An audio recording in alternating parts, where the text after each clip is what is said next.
কি বুঝে বিড়ি খান, কি বুঝে সিগারেট খান, কোন বুঝে দাড়ি কাটেন, কোন বুঝে টেলিভিশনে নর্তকীর নাচ দেখেন। আজ 20 বছর ধরে যার ঘরে রঙিন টেলিভিশন চলে, নাচ গান সিনেমা নাটক নর্তকীর ছবি, আমনের বউ বাচ্চা বছরের পর বছর আমনের ঘরে বইয়া সোফাত বইয়া বইয়া টেলিভিশনে নাচ গান দেখে, আমনে মরতেন না? আমনের বউ বাচ্চা মরতো না? আমনে আল্লাহর সামনে দাঁড়াইতেন না? না, জিন্দিগিটাই ছবি, জীবনটাই ছবি, একেবারে যেটা পাও। আজ মুসলমানের যুবকের কথা হইল বেঈমান ইহুদি আর কাফেররা আমাদেরকে এরকম ফাঁদে ফেলাইছে যে যা কিছু আছে 24 ঘন্টা মুসলমানের ছেলে মেয়ের হাতে মোবাইল তুলে দিছে। যেটা ফাও শুধু ছবি উড়াই আমগো কাছে পাঠায়। এটা কুত্তা হোক, বিলাই হোক, শুকর হোক, মানুষ হোক, গরু হোক, ছাগল হোক, হুজুর হোক, পাবলিক হোক, বেড়া হোক, বেড়ি হোক, জোয়ান হোক, বুড়া হোক, যেটা পাও শুধু ছবি। জিন্দিগির কাজে একটা আহ হায় হায় বাপ, তোমরা বুঝো না, বেঈমান তোমাদেরকে বেঁধে ফেলছে, আসতে ফেলছে। নবীজি কথা বলছে, উম্মত, চুরি ডাকাইতি জিনা ব্যভিচার মদ জুয়া নাচ গান টেলিভিশন নাটক সিনেমা বিড়ি সিগারেট তুমি সব করতে থাকো, তোমার জিডা মনে কয়টা করো, হাসরের ময়দানে শুধু আমার দ্বারে আইও, আমি বেহেশতে পাঠাই দেবো। এটাই তো সুপারিশ না? আমনে ঘটনা কি? এক বুজুর্গ বলছেন, আমি দেখলাম যে পুরা বাজারে যত ব্যবসায়ী তাদের মাল বিক্রি করতেছে, তন্মধ্যে সবচেয়ে বেশি চিল্লাইতেছে, কাস্টমার গ্রাহক ডাকতেছে এই বরফ বিক্রেতা, এবং চিৎকার করে করে বলতেছে, হে আল্লাহর বান্দারা, তোমরা ওই ব্যক্তির উপরে একটু দয়া করো, যাদের নেওয়ার জলদি জলদি নাও, যার পুঁজি খুব দ্রুতই গলে গলে শেষ হয়ে যাইতেছে। মানে আমার এই বরফের চাকাটা যদি তোমরা কিনতে দেরি করো, তাহলে আমার এটা কিন্তু এটাই আমার পুঁজি, এখন এটা যদি দেরি করো তাহলে গলে গলে কি হয়ে যাবে, আমার পুঁজি শেষ হয়ে যাবে, আমি আর বেচমু কি? তাই বরফের চাকাটা এমন না যে যতক্ষণ বেচা হবে না অতক্ষণ গলবে না, এমন সে গলতেই আছে, বেচা হোক কিংবা না। ওই আল্লাহর ওলি বলেন, আমি এই বরফ বিক্রেতার এই আহাজারি, তার এই চিৎকার চেঁচামেচি, তার এই পেরেশানি থেকে আমার হায়াতের কদর বুঝলাম, জীবনের কদর বুঝলাম, যে আমার হায়াতটাও ঠিক এরকম, এটা গলে গলে শেষ হয়ে যাচ্ছে। প্রতি মিনিট প্রতি সেকেন্ড আমি ঘুমে থাকি কিংবা সজাগ থাকি, আমার হায়াত শেষ হচ্ছে।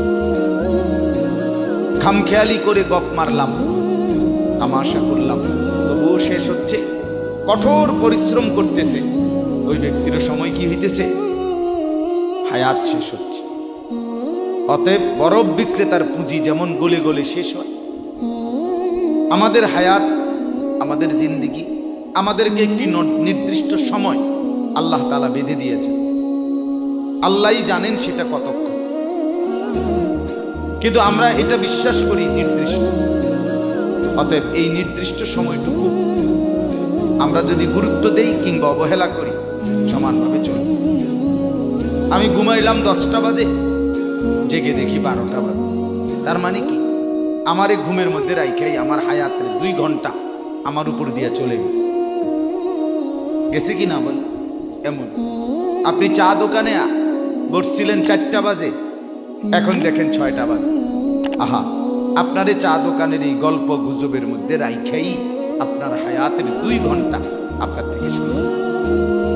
এবং এটাই সত্য যে এটা আর কোনোদিন ফিরবে না, আর কোনোদিন না।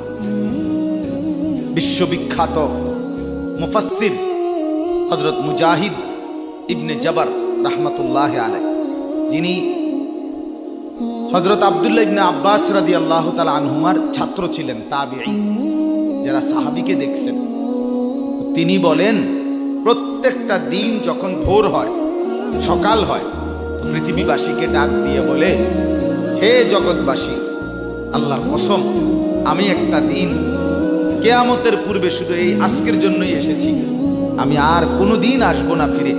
তুমি আমারে নষ্ট করো না, বরবাদ করো না, আমারে কদর করো।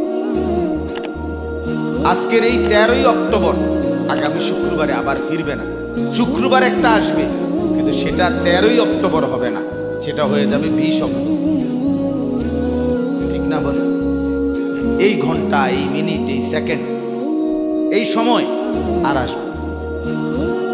অতএব আমার প্রথম কথা, লম্বা সময় বয়ান করার সুযোগ নাই। আপনাদের কাছে আমার প্রথম কথা, আমার বাপ, যে যত দিকে ব্যস্ত থাকেন, জিন্দেগির কদর করে। আপনার হায়াত আপনার কাছে আমানত। কোরআনুল কারীমের মধ্যে আল্লাহ তাআলা বলেন, ওয়াউরিদু আলা রাব্বিকা সাফফা। এই সূরা কাহফের মধ্যে, আমি যে এই সূরা থেকে পড়ছি, আল্লাহ বলেন তোমাদের প্রত্যেককে হাসরের ময়দানে লাইন ধরিয়ে একজন একজন করে আমি আল্লাহর সামনে এনে দাঁড় করানো। একজন একজন আমি আল্লাহর মুখোমুখি পেশ করা হবে। লাকাদ জিতুমুনা কামা খালাকনাকুম আউয়ালা মাররা। আল্লাহ তাআলা তখন বলবে, বান্দা কি হলো, মনে কি পড়ে? আল্লাহ বলবেন, বান্দা মনে পড়ে তো যে অবস্থায় দুনিয়া গেছিলা, আজ ঠিক সেই অবস্থায় আমি আল্লাহর সামনে আসলাম। দুনিয়া থেকে যেদিন দুনিয়ায় গেছিলাম মায়ের পেট থেকে, সেদিন একাই গেছিলাম, আজ ঠিক একাই কার কাছে ফিরলাম? আমার সামনে। বাল জাআমতুম আল্লান নাজআলা লাকুম মাওঈদা। এরপরে আল্লাহ বলবে, তুমি তো মনে মনে ভাবছিলা, যেই ফুর্তি, যেই তামাশা তুমি করতেছিলে দুনিয়ায়, তুমি মনে করছো এমন একটা দিন আসবে না। তুমি ভেবেছিলে মরতে হবে না, হাসরের ময়দান আমি আল্লাহর সামনে আসবে না। আজ দেখো, আজ চতুর্দিকে তাকিয়ে দেখো, এটা হাসরের ময়দান। আজ দেখো মানুষগুলো কাঁপতেছে, আজ দেখো মানুষগুলো ভয়ে তটস্থ।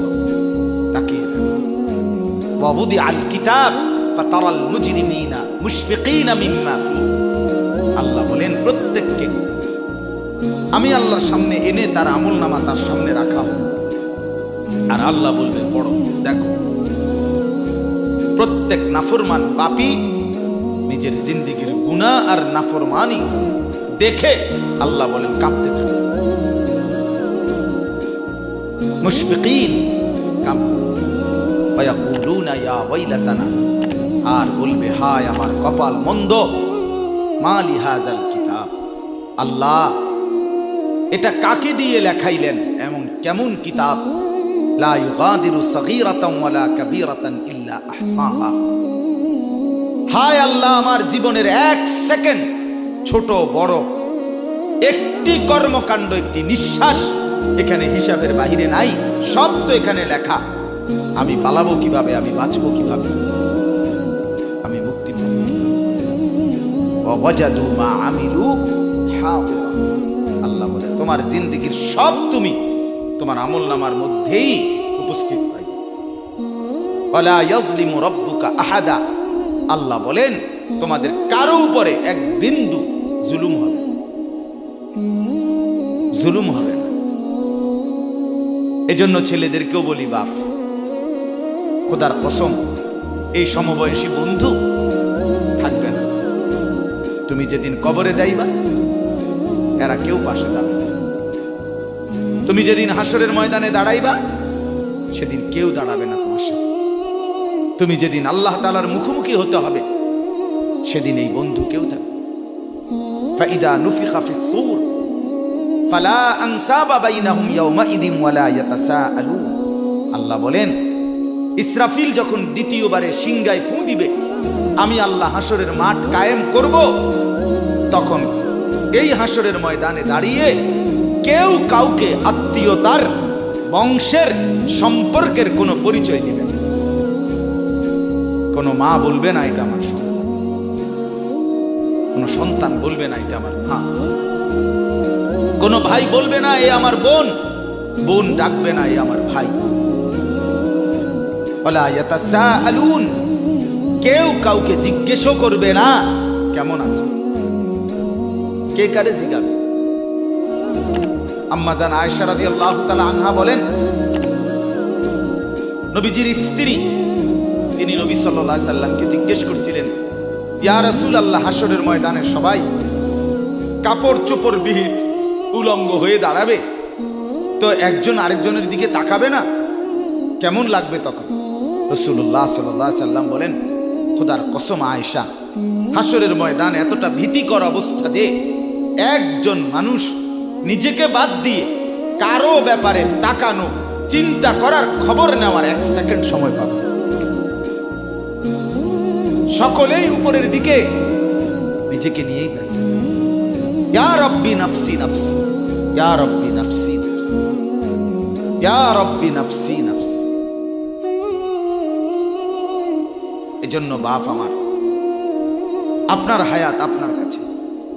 আপনি যেদিন মরবেন সেদিনও মানুষ ভাত খাবে।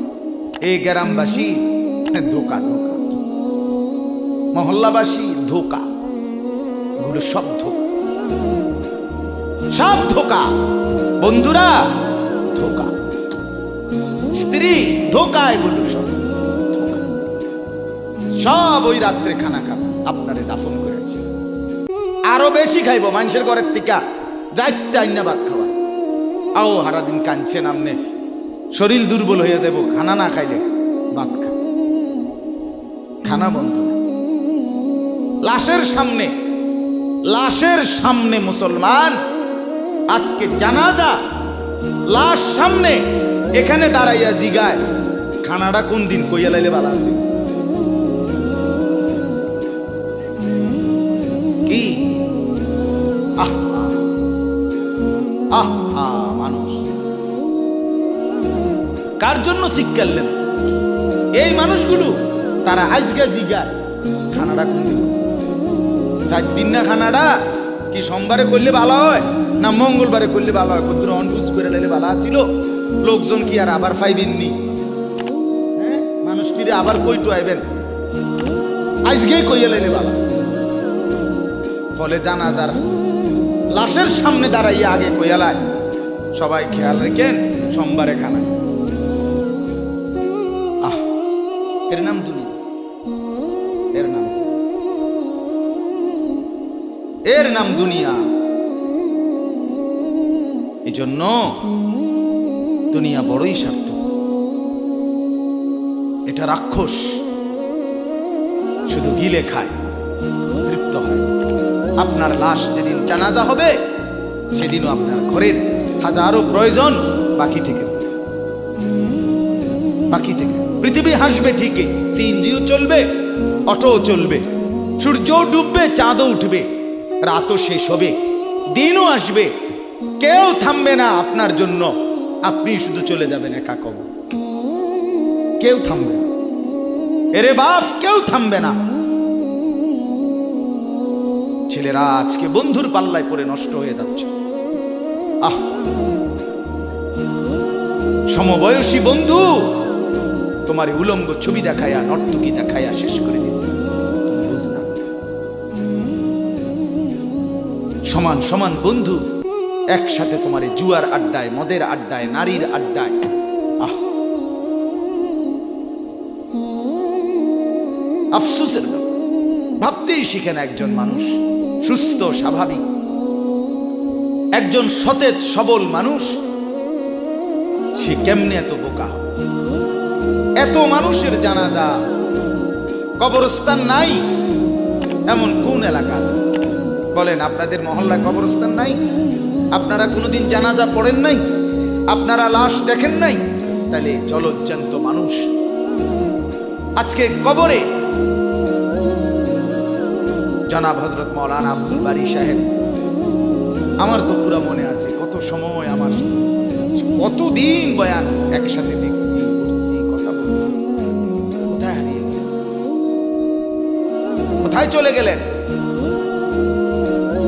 এইভাবে পরিচিত চেনা মানুষগুলো প্রতিদিন হারিয়ে যায়, কবরে চলে